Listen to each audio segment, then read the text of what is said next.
Starling চালু হলে ভবিষ্যতে কোনো সরকার ইন্টারনেট সেবা বন্ধ করে মানুষকে আর তথ্যবন্দী করার কোনো সুযোগ পাবে না। প্রিয় দেশবাসী, আপনারা শুনেছেন আমি স্টারলিংকের প্রতিষ্ঠাতা এবং বিশ্বের শীর্ষ ধনকুবের স্পেস এক্স ও টেসলার মালিক এলন মাস্কের সঙ্গে ফোনে আলাপ করে বাংলাদেশে স্টারলিংকের কার্যক্রম শুরু করার আহ্বান জানিয়েছি।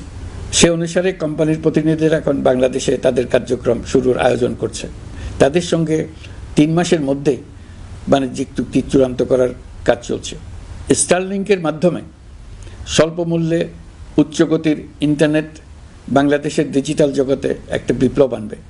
স্টারলিং সেবা চালু হলে দেশের প্রতিটি গ্রাম, দ্বীপাঞ্চল, দুর্গম পাহাড়ি অঞ্চল অতি উচ্চগতির ইন্টারনেট সেবার আওতায় চলে আসবে। স্টারলিং চালু হলে ভবিষ্যতে কোনো সরকার ইন্টারনেট সেবা বন্ধ করে মানুষকে আর তথ্যবন্দী করার কোনো সুযোগ পাবে না।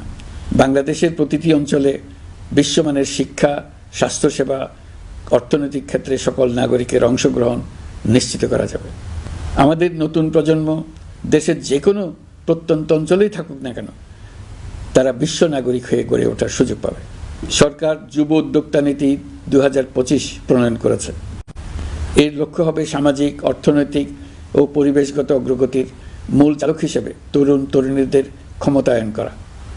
এই নীতি টেকসই উন্নয়ন লক্ষ্যমাত্রা অর্জনের উপায় হিসেবে সফল উদ্যোক্তা তৈরিতে সহায়ক হবে।